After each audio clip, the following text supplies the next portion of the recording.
You're now watching Creators on the Come Up, hosted by yours truly, Eliseo Way. We live. Hey, what's up, everybody? My name is Eliseo Way. Welcome to Content Ecosystem. My channel on YouTube is all about content creation and monetization and collaboration. I've been doing a lot of that lately, and just super excited, man. Super excited to have a new series. It's not super new now. I'm like 8 episodes in, so it's called Creators on the Come Up, where I bring on some dope creators, really go through their journey and really just, hear about their story and what they're doing for success, maybe get some tips, tricks, maybe just learn something. It could be mindset. It could be, monetization, whatever, just whatever they have to offer. I'm super excited to have a super dope content creator on tonight. As always, his name is Monte Weaver. I actually came into his content actually really organically, and then I went and searched him up, and just we've been kind of cool ever since then. So I'm super excited to have him on tonight, and we're gonna get right into the show and get him right up.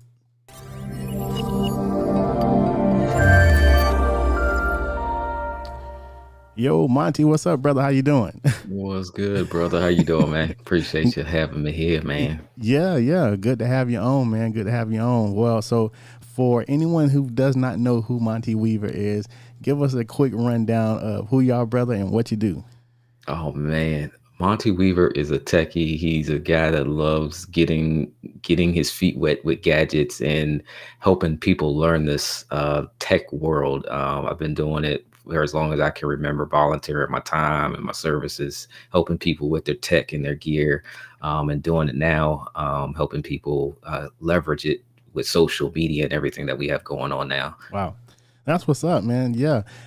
So funny story. I'm sure I told you this before. So it was around probably last March when the pandemic was, first hitting, and my church was like, yo, we got to get the live streaming. So, funny story. I was like, well, I knew kind of how to live stream, but I said, just to kind of, make sure I know what I know, let me jump on, YouTube and just do some searches. And I did live streaming for churches or recommended cameras. I can't remember what the search was, but you were the first video that came up. Live streaming for churches. That's what you searched. Yeah, probably. Yeah. And I think at that time, whenever I see, a black content creator off rip, I just go subscribe and just try to binge their content. So I did that.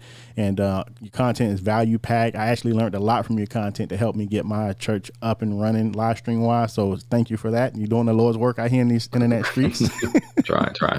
So yeah, but I appreciate that. So yeah, if you could, man, because your channel is relatively new, you know what I'm saying, and you're coming up on 20,000 subscribers, so that's nothing to snicker at, you know what I'm saying. So I would love, before we even kind of get into that, just give us a little bit of your backstory. I have millions of questions for you, bro. You know what I'm saying? You're so you have this mystique about you. You know what I'm saying? It's who is Monty? So what was your start, I guess, in the content creation? But before you even got into that, what did you start like?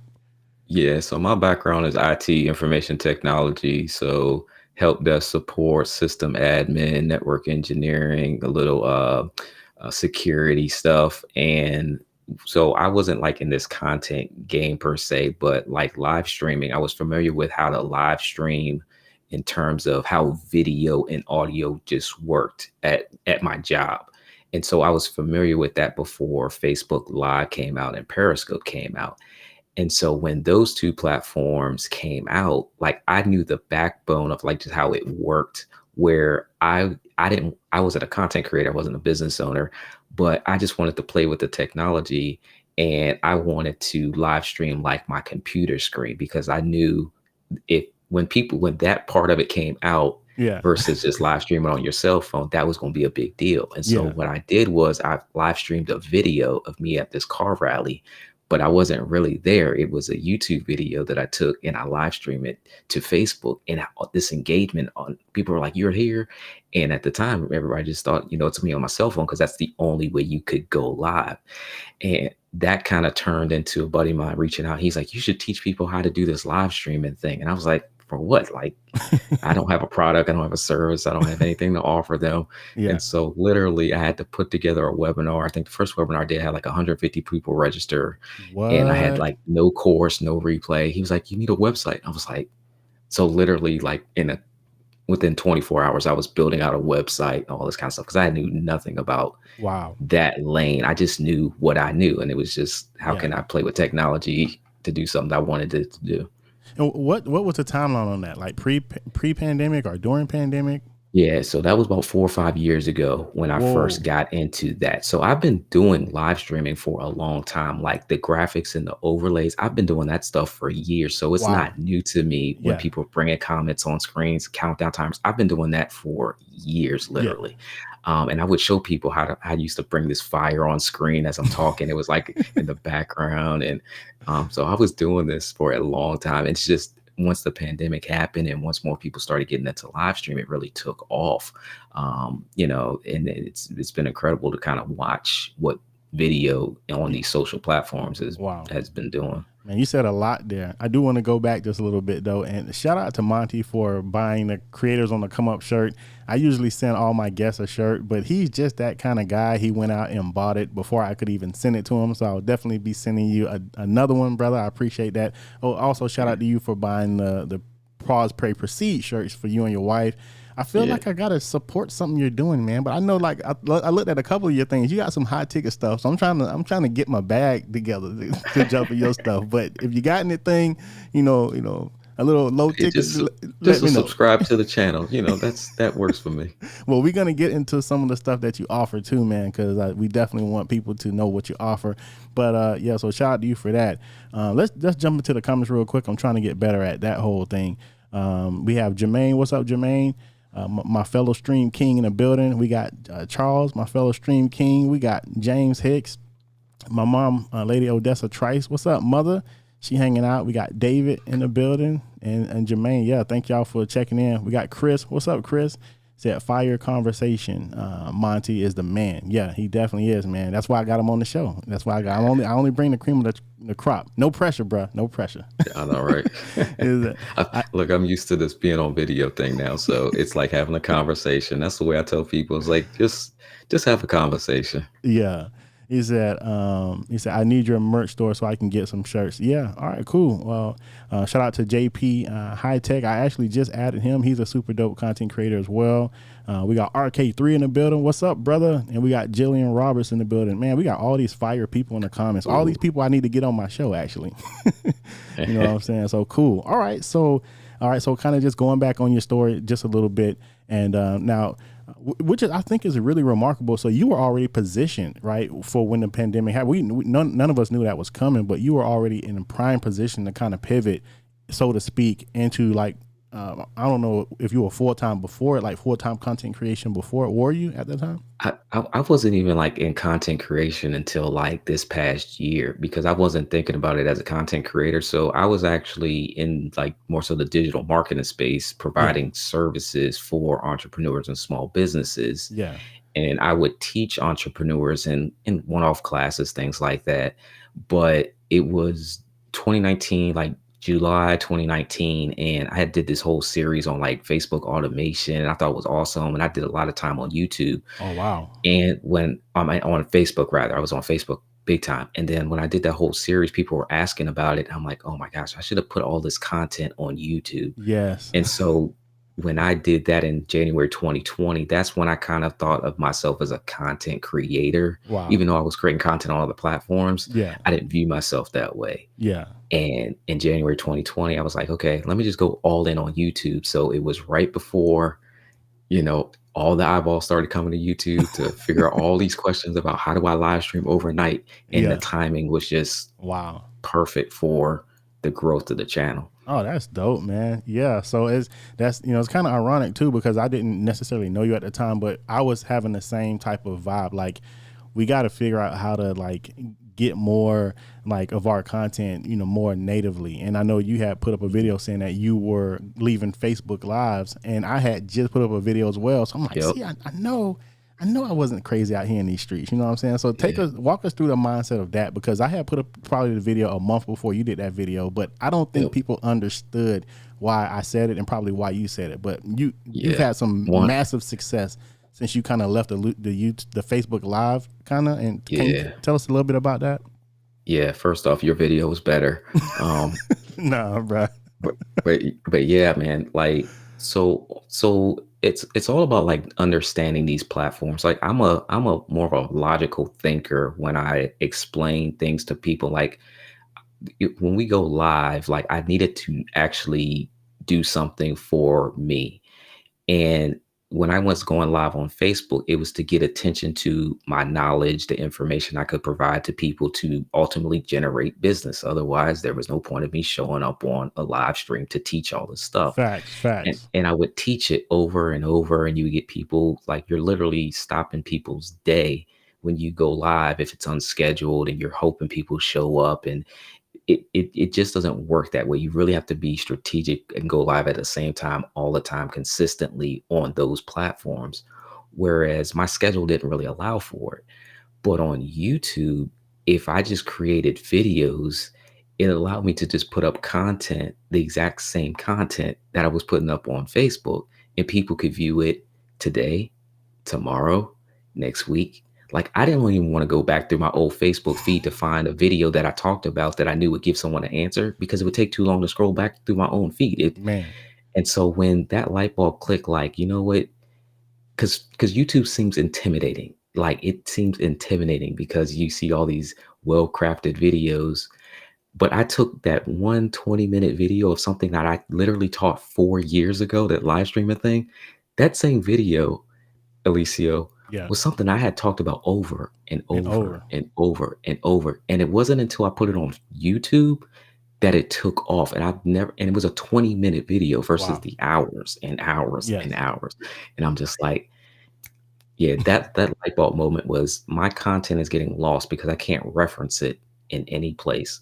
And then when I started getting brand deals from it, I was like, game over, not back. Yeah, yeah. In my video, and just to kind of give like the like my mindset, I believe I said optimize, organize, and monetize. Yeah, that's what I said. Mhm. And that's hard to do. That, or at least it was harder to do on Facebook at the time. I know they made some changes, but you know, at the bare minimum, right? Even if we're not necessarily making money off our content, at least if we can put it in some type of way that we can at least refer back to it and refer other people back to it, then I'm happy with Mhm. that. You know what I'm saying? You Yeah. know, because Yeah. at least I'm not saying the same thing over and over like a broken record. So I think that was just genius. And like I said, I know you've seen some massive success from that, which we're going to get into. But what would you say, like, since like before you even like went off for Facebook, like what would you say like was like the turning point where you said to yourself, okay, well, this is a whole thing right here. This isn't just like me out here doing this. Like I see different opportunities. I see different like needs, right? And because I know you have a dope community that you're building. Like, I guess when was the light bulb moment for you to be like, no, this is I'm going full steam ahead. When was that? It was about the March April time frame because I had three videos that really took off. I mean, the first couple I put up on YouTube, like 20 views, 15 views, something like that. So I wasn't, reaching for the moon on views or anything like that. I just was like, I understand how this platform works. You got to put in your time. You hear people talk about that long-term growth. So I already knew YouTube was going to be a long-term play. Yeah. But in March, like 3 months in, where I started, the views picked up really, really good. People were looking for my videos. I'd go and search my own videos and I'd see it come up top. That was really where I was like, okay, it's worth me spending my time on this platform. Wow. And then about 5 months in, I had a brand reach out to me. And it's funny because the same video I actually downloaded from Facebook and I just uploaded on YouTube in January. And 5 months in, they found my video. Hmm. And I'm like, man, they didn't see it on Facebook. They saw it on YouTube. Mm-hmm. I have to go all in. There's something here that I have been neglecting for years Yeah. because I was comfortable on another platform. I wouldn't even say neglecting though, because you don't know what you don't know, right? You know what I'm saying? And Yeah, but I was stubborn though, because like I would go to YouTube to search for things that I was looking for as well in yeah, this tech and digital space. And I would go there and I'm like, in the back of my mind, I'm like, man, I should put my stuff over here. But then I would just go back to what I was comfortable with. So yeah, I knew better. I didn't really understand everything that was there, like you said. yeah, Like I didn't know opportunities and people. like it's funny. I call my Facebook audience cheap, and I said my YouTube audience pays me, and like because I've literally got people to buy my courses and sign up for me, and ask me questions and like Yeah, try to get me to consult with them all from YouTube. And I yeah, didn't think people actually commented on YouTube videos like yeah. that or said, "Hey, thank you, thank you, thank." Like it's once you're in it, you start to learn more about what is really there. Wow. Um, yeah, so I'm Yeah, glad I've made the switch. yeah. I think YouTube just has a higher intent to like intent all around, not just necessarily intent to buy, but intent to learn, intent to build, right? Intent like the intent is much higher on YouTube. Absolutely. Hmm. Hmm. So I think that's just super dope, man. Let's jump in the comments real quick. We have Chris Stone.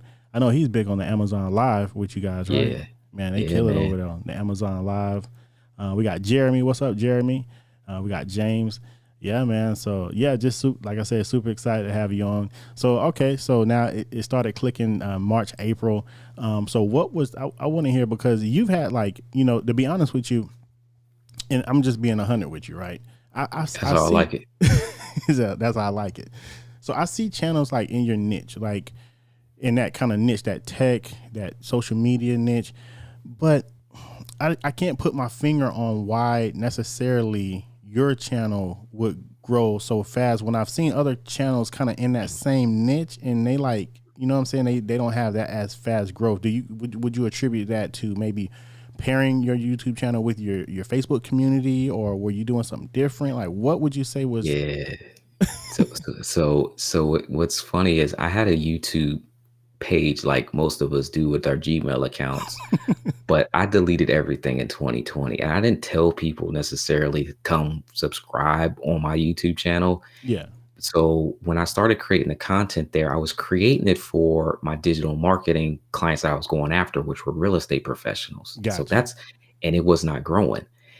But right when before the pandemic hit, I'm telling you, timing was everything in this. Right before the pandemic hit, I was already getting ready to do a series of videos for churches related to live streaming. Wow. It was already in my mind.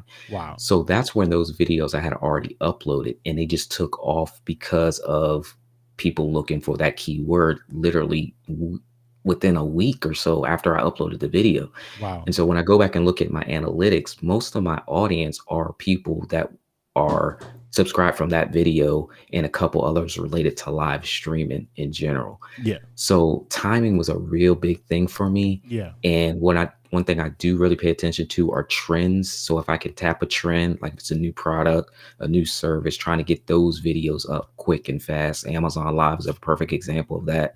I jumped onto that platform. There was nobody creating content about Amazon Live. So I just started creating content about Amazon Live. And Smart. Chris is in the community. And that Facebook group has grown to over 400 people just because I Crazy. started creating content about something that wasn't there, that didn't exist before. All So organically too. You know what I'm saying? yeah, it's all been organic. I don't have like huge audiences or huge groups or huge numbers anywhere. Yeah. My biggest group is YouTube right now. Yeah. I think someone your channel reminds me of. Have you ever heard of like I don't know his name, but it's like CEO J or J AJ, the CEO. CEO. Yeah. Yeah, he has I y'all has remember following his channel way before it's grown to what it's grown it's to. like 50 now, right? Yeah, he's close to 50. He's closing in on 50. Crazy. Yeah, and I think you hit the nail on the head when you said because YouTube it can be a timing game. You know what I'm saying? So Mhm. by you having the right videos at the right time, and I know I was one of them. Live streaming for churches, just those three words, the keywords, just could completely catapult you to a whole different, And I mean, to be honest with you, looking at your growth, how you went so quickly, kind of, I think me and you talked about this on Clubhouse. I think if you would have even made more videos in the live streaming realm, Mhm. you may have Mhm. even grown quicker. I don't Yeah. know. Yeah, because you know how we all are. We're new to it, so you study it, you buy a course, you study enough, but there's an element where you actually have to do it. Yeah, And I tell people the hardest part of YouTube is actually uploading the videos. yeah, That is the hardest. It's not so much creating the videos and the lighting and the microphones. Like I have like 8 mics behind me. Pick one, go with it. It's recording the video and yeah, hitting the upload button. And when I should have done more, like you said, And I was just still scared to Yeah. upload videos. What are people going to say about my video? Because you get a couple thumbs down, and then those 2 thumbs down like change your whole world. But all the other likes, we forget about the value that we are bringing. And Yeah. if I would have doubled down on just live streaming content, Yeah. I just know that channel would have just grown even further, because that's what people were looking for at that Wow. time. Man, that's amazing. Shout out to Marshall Fox in the chat, man. He just dropped a video that's woo. Yeah, he Did you did. see that? Yeah, Mr. Perfection videos. Like, those guys with those creative minds, and women like, there's another YouTuber I follow. Her name is Chris Antoinette. Probably one of the more underrated people when it comes to subscriber count, Wow. because they have this ability to put this story together on YouTube. And Yes. I think that's just brilliant Amazing. how Yeah, they, yeah. yeah, And I know Marshall was like, I spent 80 hours editing. I'm like, or shooting and editing. I'm like, oh man, like, but that's a good two weeks of work right there. You know what I'm saying? right. But it pays. Look at. I think he just hit 2,000 views on that video just in like 24 hours. So shout out to bro, man. But yeah, so I'm definitely loving what you're saying here, and I think it's just amazing. So like, what would you say is now like your niche and your focus of your channel, or your channel promise, as they say? Yeah, I'm still trying to figure that out, to be honest with you. See, let's put a pin in that, because you get, like, I don't know why, but you get crucified out here in these YouTube streets if you just be like, I don't really know the niche. You know what I'm saying? Like I've had some people like just straight crucify me because I don't know. It's like, I don't know. Like, I'm trying to literally figure that out video by video. So yeah, talk to that I a little don't bit. know is an answer. That is an answer. Like, the thing is, I didn't expect my YouTube channel to grow fast in terms of like 1,000 subscribers in a year. Like, I was expecting, okay, 500 subscribers in a year, I'm good, Yeah. because I can learn what I'm doing. But when my channel, and double-edged sword, my channel grew so fast that I was like, oh wow, how do I maintain Yeah. this exponential growth really, really quickly? So I still haven't really found exactly what I want to pinpoint on, but I think I'm going to stick more towards like video related videos. Absolutely. Just because, I know there's an audience there. They've already subscribed to my channel because of that. Yeah. So just doubling down on that, and just, being able to collaborate with other, people that have larger channels and get their input and insight on where I should take that channel. But, sometimes we want to create videos that we still want to create. Yeah. So, being able to put those in here and there are something that I still plan to do, along with just learning how to create videos. Tutorials are a little bit different because you don't want to miss a step. Otherwise you get crucified for missing a step. In the Like, sorry, comments. sorry, I missed number 8. Like I made a mistake on like my last video with the switch. I didn't realize my device was 36 watts versus 24. Oh.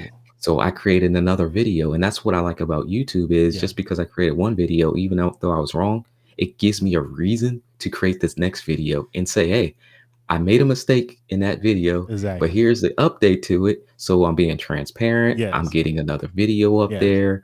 I'm giving more value and letting people know I'm a human being that's just creating videos to help, not so much to like make you go do something. And I think that was a big catalyst for me too. When I created YouTube videos, I didn't need a transaction to take place. Versus Facebook, I didn't need you to go to my email list. I didn't need you to buy my product or sign up for a course. On YouTube, I could just give everything away. All I need is someone to view the video and hit the subscribe button. Bam. Everything else, I'll let the platform compensate me, because if I'm good enough, the platforms will compensate me. And so that's the ones I start to gravitate to now. That's a really dope mindset to have. Like, just do what you do and go and do it. Try to do it the best you can. And of course, I'm not saying don't have expectations. Of course, have expectations, but have healthy expectations. Like, let me place my expectations in a position in a way that I can be as free to create and as authentic to create as possible. If that makes sense. I'd be going off and I'd be losing people, but I love what you said on that, because that's just it. You know what I'm saying? One thing I love about YouTube is the engagement factor of it. Like, people think because they get a thumbs down or get a bad comment that's bad. It's not, because you still compelled somebody enough to put a thumbs down. You still compelled somebody enough to even leave a bad comment. So YouTube actually rewards that equally. Now, Yep. because they put a thumb down, maybe YouTube won't show them that video no more, but it's still gonna show somebody else the video, because it's like, well, it compelled them enough to take action, right? So that's really what it's all about. So I love what you said about, it gives you opportunity to create more. You know what I'm saying? If you get in your comment section, so that's super dope. So you say you're gonna keep it more like video centric, related stuff like that. That's dope, man. Because I like the video side. I love the technology side. So if I can incorporate it into what it looks like to tap into my keywords of being live streaming, so those are kind of the keywords that I can hit on really, really good. It was crazy that I did a video about Restream, another live streaming platform. Sorry, Ecamm. But I'm using Restream right now, so we good. Oh, okay. So we good. So I was able to get that video ranked number 1. And Wow. that's what blew my mind, was like when people were typing in Restream, my video was the first one to show up. And I was like, okay, I was able to quickly figure out some of these tools that was able to grow my channel. Wow. And so, when you learn these little secrets and tidbits, what I've found is, like, I'd rather share them on YouTube now versus on Facebook. Yeah. Because if you're going to take it and run with it, chances are you came to YouTube and at least I got a view or a subscriber, so you can take more of my information. But on Facebook, people could take it and just go and not give you credit at all. And to some degree on YouTube as well. But at least I got, something out of creating the content and putting the information out there. Wow. That's amazing, man. Love that. And that's very true, man. So cool. All right. Well, where we at? Oh, 9:30. Yeah, we're doing good time. Man. So we almost done. You almost out the hot seat, bro. So cool. So like, tell us now, because you have an Amazon Live community. You know what I'm saying? You do like a master coaching, which I think is brilliant, by the way. Like the way you do something where you do like a master coaching class community type thing. But what you will do on Facebook Live is you will actually do like a behind the scenes, like a back shot. I think that's super dope, because it's like, if you really want to know what I'm doing, right, then you know, have to get in. Get in. You know what I'm saying? I don't think I've ever seen that before. Like, is that like all you, or did you see somebody else doing that? No, I was doing that 4 years ago. So for me, it's nothing new. I call it playing the game of social media. By nature, I don't want to be on social media. It's just not something I have a passion about, scrolling through, looking at people's lives and stories. The only thing I really want to look for are things that relate to me, inspiration, motivation, things like that. Something I can learn from, right? But on social media, in order for your message to get seen, you need engagement, you need visibility, you need to put information out there. And so I was trying to figure out ways I could put the information out there, but not put it out there in a way. So what I started to do was this over the shoulder shot, and people could see like my setup, because the tech drew them in. But what I was saying captivated them to like try to listen in. And what was happening was they keep asking these questions. Hey, what are you talking about? Hey, I can't see your screen, blah, blah, blah, blah, blah. And that was the engagement. I wasn't so concerned on what the comment was. It was more so they're leaving a comment, just like the thumbs down button. So they wanted the information, and I was willing to give it, but I'm giving it in a different place, because my audience more so has evolved a little bit. Like my masterminds are more so masterminds. Like what are we doing on these platforms? How can you really leverage these platforms versus what a lot of the gurus tell you that aren't practical for the everyday person? Go there, bro. You go there. You're almost there. Go ahead and just going in, brother. If you're doing this by yourself on social media, it's not practical to post 8 times a day on 4 different social media platforms and run your business at the same time. It's not practical.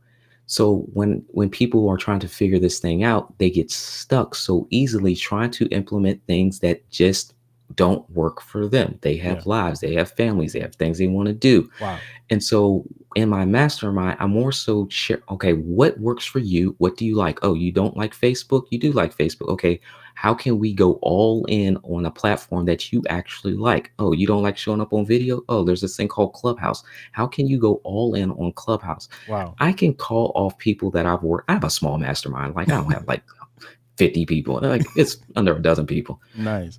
But every single one of them is winning, hands down. Like literally every single one. I one Galen, she's like my ace in the hole. Galen, she doesn't like being on video. Yep, I'm shouting you out, Galen.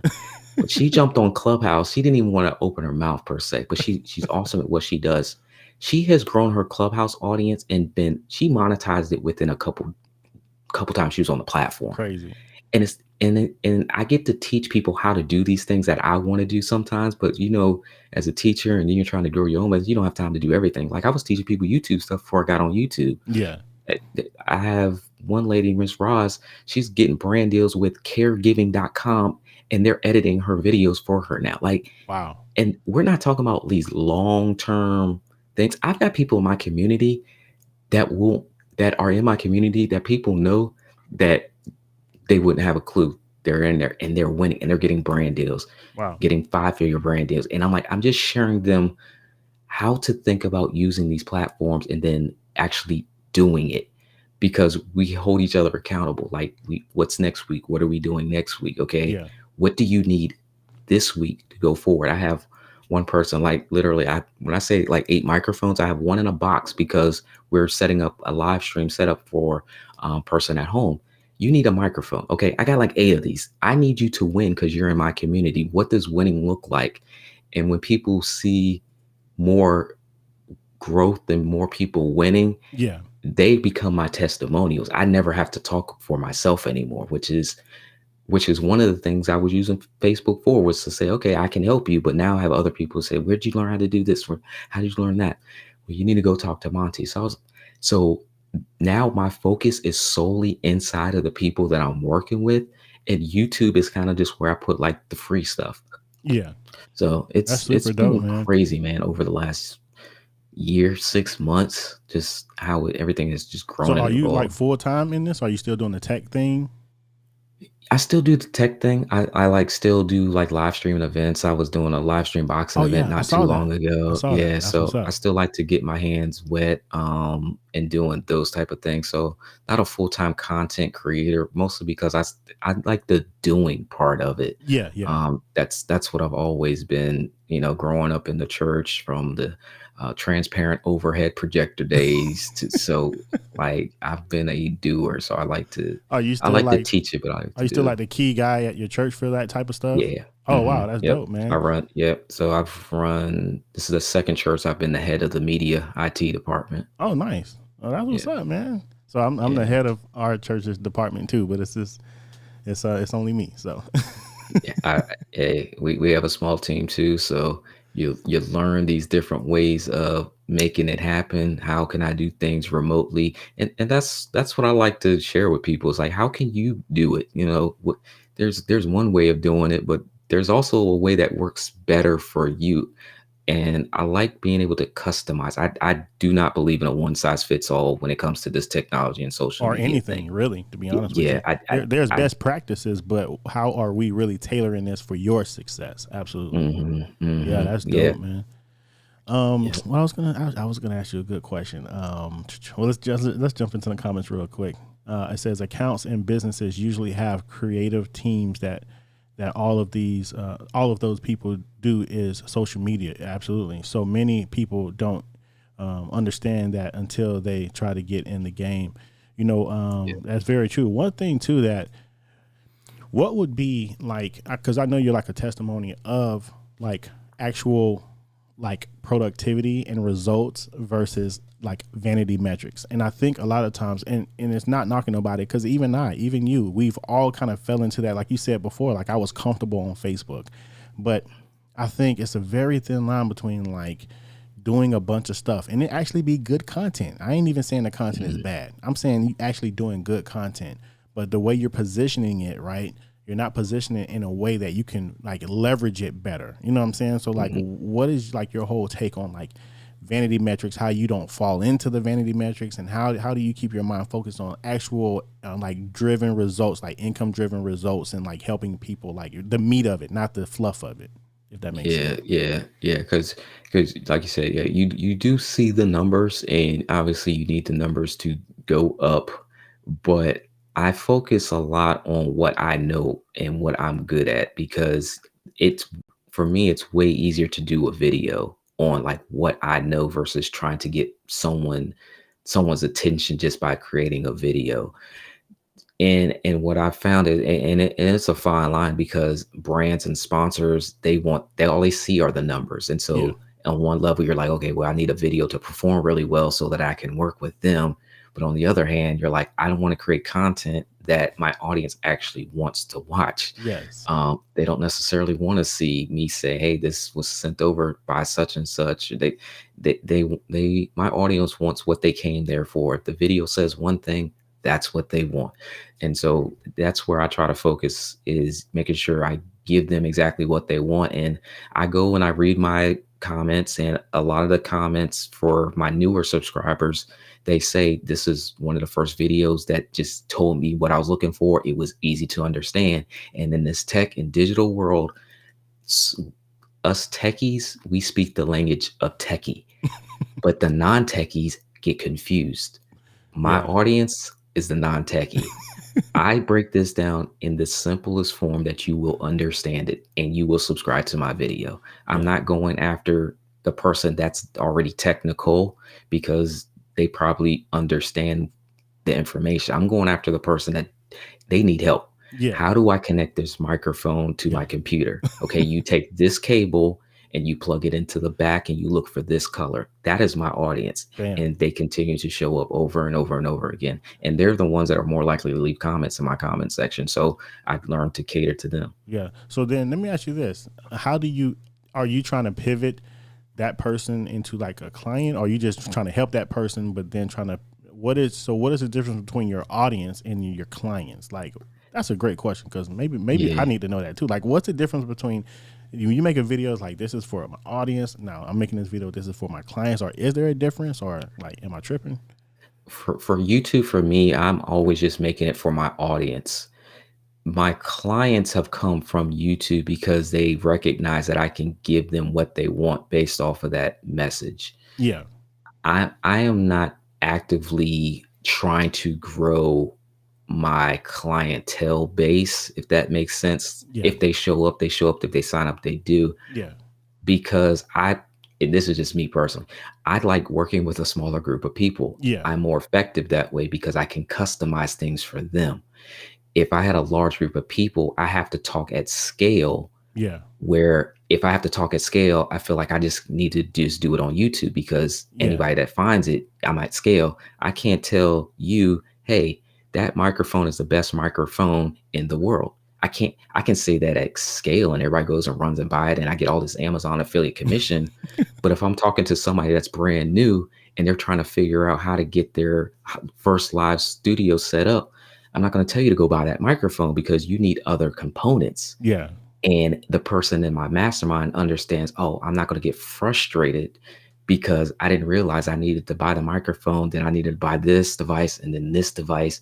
And then I can't get the audio to work. It's just too many levels. But at scale, I'll talk about it on YouTube. So for me, I create the videos more so for that large audience. So whoever comes, they see it, Yeah. but the people that recognize that, oh, he went really detailed and I understand it, those are the ones that are more likely to convert over from me.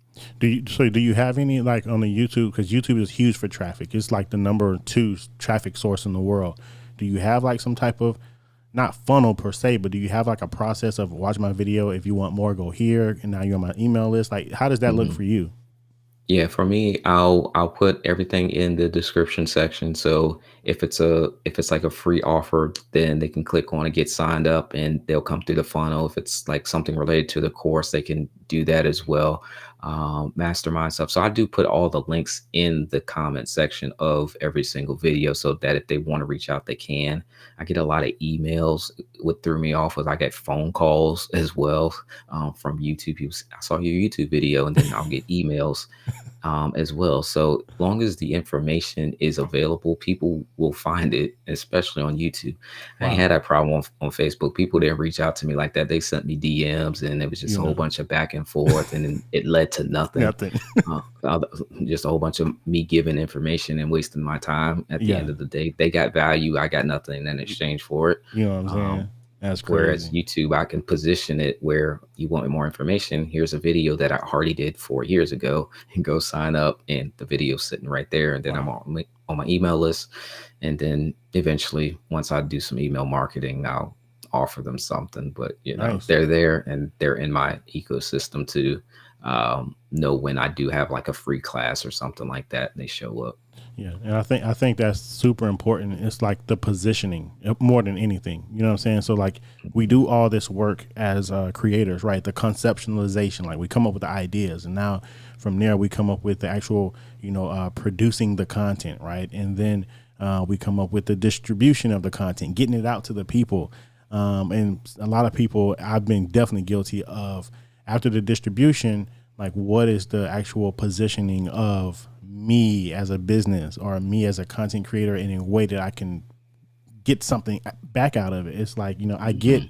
a lot of content, like, the gurus will tell you got content that's just about awareness and brand recognition. So it's not necessarily meant to earn income. It's just meant to bring people Mhm. into your world as a authority, but then Mhm. you have the other side of the content that is meant to drive sales or drive traffic or clients and things like that. So I think what you said is super key, man. So what can we like? What are you working on now? I have a little idea, but like, what are you working on now? Like, where are you taking it? Are you like the brand, or is like where are you trying to see yourself go? Like, it's like, do you have like employees or VAs? Like what's the big picture of Monte Weaver now?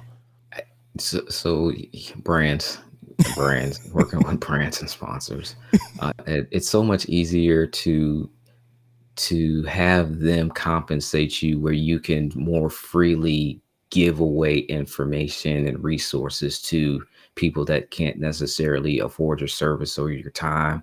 Um, because working with the brands allows me to turn on the lights and buy the computer to actually show you how to actually do this. Wow. And I think a lot of people forget the fact that when you teach different things, whatever that is, you need the equipment and the resources to actually teach. And if Yeah.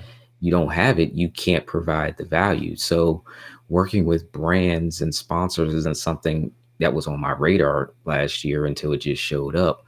And when they're able to compensate you for what you would typically have to charge for courses and classes, to stay afloat, it's way easier to just put out the information and not expect anything in return. Wow. And that's what I really like. So, I've changed my own personal pricing scale so many different times. And Wow. it's like trying to, okay, what should a membership cost? And what should I offer in a membership? And like, I've done it so many times. I've racked my brain, could never figure it out. I still don't have it figured out. I have it set now at a price. And once I had one person pay for it, I was like, okay, that's what it is. That's what I keep it at. That's what I pay for another mastermind that I'm a part of. Yeah. And everybody in mine is winning. And I literally know what I call the lowest common denominator, if we remember that from high school. Yeah. Like the people that have worked with me about mastermind now, I have this least common denominator where everyone has gotten a brand deal. Wow. So that's kind of like my go-to when people say, well, what can you do for me? How can you help me? Like within 3 months of working with me, everybody has gotten a brand deal of some sort. Yeah. And that's kind of where, like, I know that is the value I bring into the marketplace. And it, because I've done it, I've proven the model over and over and over again for different industries. So I know it. Yeah. And it's one of those things that a lot of people can't say in my certain space. And so like I have a bunch of knowledge in my head. Like there's stuff I want to get into more, geofencing and targeting and stuff that people aren't doing, because I try to be like 6 months ahead. Yeah. And that's the value that I'm trying to give to people that I'm working with. Because if I can give you tools and strategies to compete with the bigger people in the space, Yeah. and people are like, how are you doing this? Like, um, AI is big that I'm into, that I've been sharing with people, how to repurpose content, Yeah. strategies to do it, like Yeah. with what you already have when you're not going out and breaking the bank on Yeah. how can I get that awareness content out there? Well, this is a way that you can do it. Oh, you got this device just laying around? Okay, pick that thing up. Let's hit the record button. Okay, we hit the record button, but how do you actually get it out there? Because Wow. that's what they're not telling you. Yeah. It's easy to hit the record button. Wow. But that, like, it's going back to YouTube. You gotta hit record and you gotta hit upload. That's two parts to that. So how do you hit And after upload you upload, you got to hit share. and you gotta hit share? Oh, well, don't say editing video because you got to edit those videos too. So how do you do all of this, Eliseo? And no, but everybody says this is what you're supposed to do. The how is what's always missing. Yeah. And so that's really where I'd like to hang my hat on. Yeah. How does this look for Eliseo? How does this look for Bob? How does this look for Susan? Because then once you do it where it works for you, it's so much easier to continue that.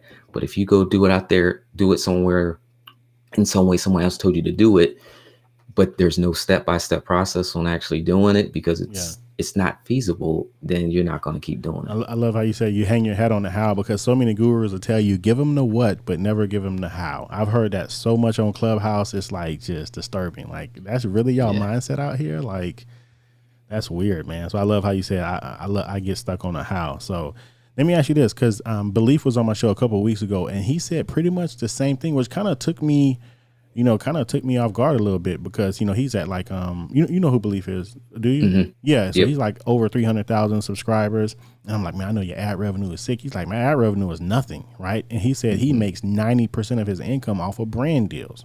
Pretty much what you just said. So I'm seeing a confirmation and just kind of going that route. And I love why you said you like the brand deals, because you said now that takes the pressure off of me having to expect anything from my audience, because I already got the bag, right? So now I can give to you freely. So I think that is super, super dope, man. So you just want to just grow that, the brand deal base, is that kind of your thing now? Just grow that? Yep. Yeah, creating videos that speak to the right audience. And if I can get in front of the right audience and they're more likely to work with me, I get offers for all kinds of stuff. And so, there's many. I've turned down more than I've accepted. I have 4 in my email right now I need to get back to. One's like a beauty makeup counter. That's not what I do. One's like a dog. Something for dog pets accessories. I don't have any pets, and especially I get all kinds of stuff. So I make sure that brand does align with what it is that I do, in order for it to make sense for my audience. Because at the end of the day, I'm still teaching them how to use digital tech, social media to their advantage. Wow. Let's jump in these comments for a little bit. We only got about 9 minutes left, man. I appreciate you hanging out with me tonight, brother. Charles Edward Jackson said, outstanding. The model works, period. Absolutely. We have Luis Vega. What's up, bruh? He said, hi, everyone. JP, great content and value proposition. Yeah, straight up. Chris Stone said, brands over affiliate. Man, that's interesting. That's an interesting, I do think it takes not for everybody. I mean, if you can be like Belief 99% or 90% brands, then why not? But for most creators, just full transparency, it probably takes a good mix, right? Because I'm sure you get an ad revenue check every month. Like, is that sizable for you? Or are you like, nah, can you see that growing? Like, oh, I can live off of this. Or like, nah, I ain't even gonna go that route. Like, I couldn't live off my ad revenue. Not live, but like it could help the business kind of, or not really. It definitely does help the business. One of the first things I did when I got monetized was I outsourced my video editing for YouTube. So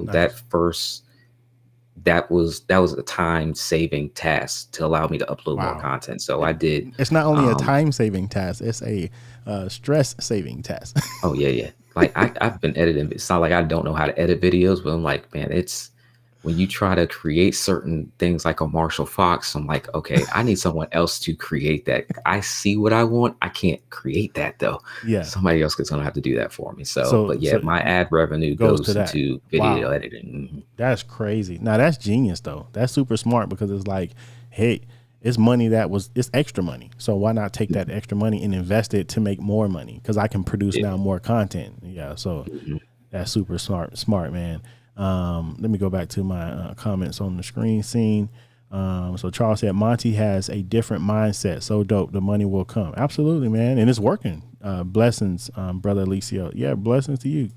Chris Gloss said, "What's up, champion?" I gotta say it. I gotta say it one time. This conversation has been amazing. Learned so much. Yeah, man. That's why I brought him on, man. I had to snatch him up real quick. We had Rob Balasabas in the building. He said, "Gents, what's up, man? Shout out to Two Buddy. They are sponsoring this show along with Ecamm. I actually have a drop for that. You know what I'm saying? Where my drops at?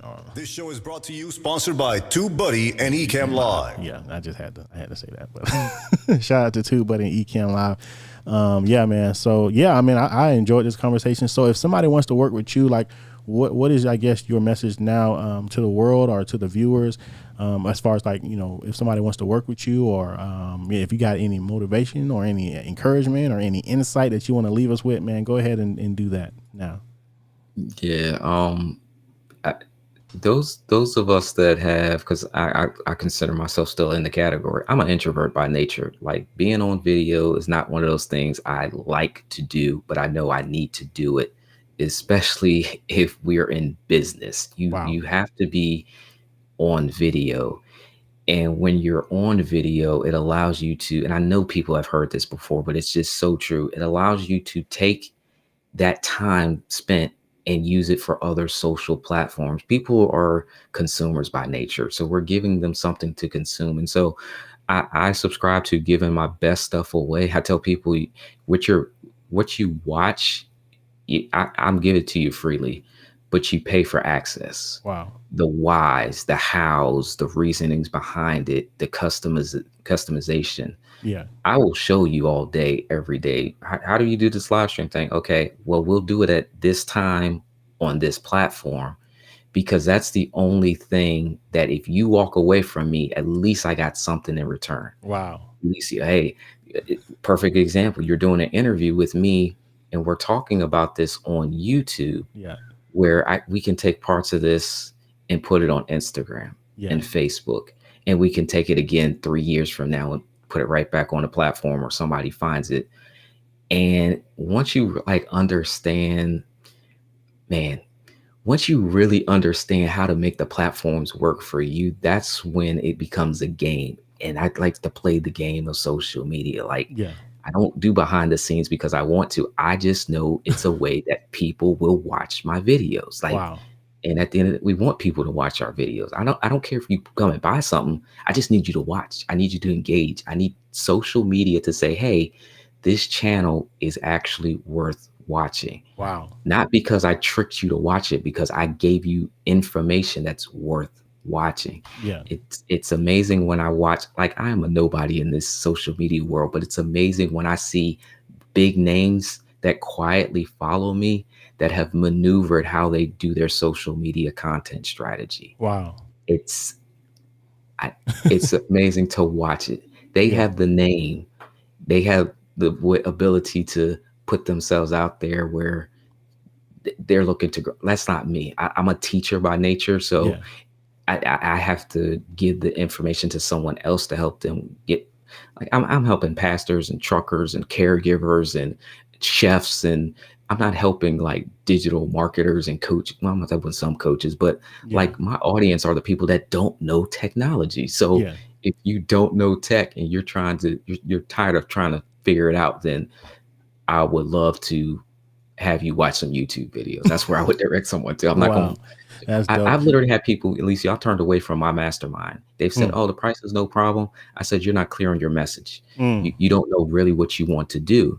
Because if you want to be this person, this person, and this person, then we can do that. But social media takes a while. Technology takes a while. So you don't want to do the same thing 3 times over and be churning your wheels, where if you have one thing, oh, we can do this one thing all the way through with technology. Okay, we post this way, we take pictures, we do a photo shoot. People don't know when you're live versus when you're not live, and pre-record. I was on pre-recorded videos so long ago. People literally is he live today? I'm I'm in the comments. I recorded this at night because I was awake and I just wanted to play it now at 6 p.m. because I knew you were online, basically. So just playing with social media where I know it works for me. So I love that what you said too, man. I don't know if people caught it. It's You know, if you want something from me, okay, great, that's fine, but you're going to get it at this time on this platform, and you're going to get it like this. Because at least at the end of the day, if you get the information and run off and I never see you again, at least I got what I needed out of it. Man, that's genius right there. You know what I'm saying? So yeah, man. Well, hey, brother, I appreciate you coming on. It wasn't too bad, was it? And this was gravy, man. I love these things. That's what's up. Well, I'm inviting you back. I always invite my guests back right on the live on the show, so I can put you in the hot seat, and you know, you got to say yes because you're on camera. But in the future, sometime, maybe next year, when you hit the 50K or the 100K or something like that, we definitely want to have you back on the show, man. I definitely learned a lot from you. Yeah, I know we've been talking about doing some type of collab. We got to do some type of collab too, brother. That'd be dope, man. Yeah, man. I loving what you're doing, man. Putting together a show like stuff like this. Like I wish I would do and could do. Just trying to get my schedule aligned and things changed. Like I literally shifted my business model like 3 times last year. It was crazy. I didn't plan on content creation. I planned on providing services and being that person in the background, not being that person in the foreground. Yeah. And then we're trying to figure that out along with people. How are you doing it? And then okay, who are the people that really want to learn how I'm doing it versus the people that are just asking a question just to be asking. So Chris Gloss said, pound for pound, dope content. Luis Vega said, I've seen something like that. We got Kirk Nugent in the building. He said, got Monty coming on my show. It's going to be awesome. Yeah, man. That's crazy because Kirk is coming on my show next week. Cool. So that's what I'm saying. We just like, you know what I'm saying? We keeping it going. I think it's super important, you know, for creators to share their platform with other creators. You know what I'm saying? If you know a dope creator, why not share your platform with them, or why not, you know, bring them into the knowledge of some other people, man. So I think that's dope, man. So yeah, you were on my first. I appreciate that too, man. You were on the first show with Tom Buck, and you gave me a super chat and all that, man. So man, I know you don't know me from a hill of beans. I always say that, but man, you've been super supportive. You bought all my shirts, and you be on my live streams, and you gave me super chats.